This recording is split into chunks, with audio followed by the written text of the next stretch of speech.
ভাবনার নয়নদী ভজনের নয়নদী দর্শন করলে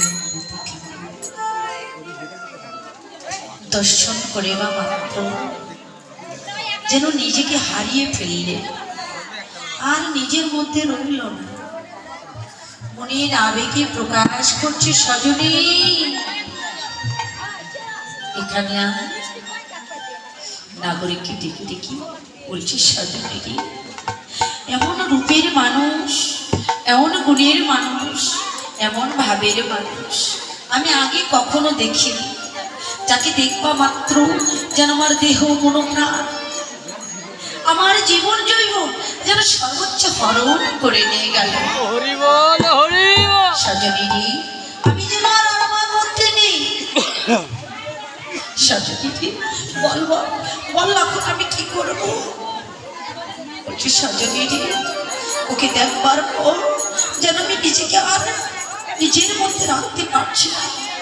বল সজনী, এখন আমি কি করব?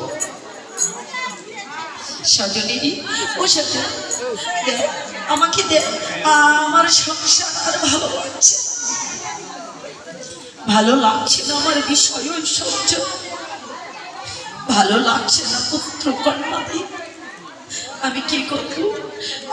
আমার মন ধাপিত হচ্ছে বারবার যেন সেই মানুষের সঙ্গ করি, সঙ্গ করি। ও সজনী, সজনী, তোরা কি পারবি একবার আমার এই মানুষটাকে দেবে? অপর নাগরী বলছে সজনী, তোর দেখবার মতো নয়ন হয়েছে বলেই তুই ওই রূপকে দর্শন করতে পেরেছিস, কিন্তু আমাকে দেখ, আমি তো পাপী দামি মানুষ, আমি তো এই রূপ দর্শন করা বা দর্শন পাওয়া তার হলো না রে।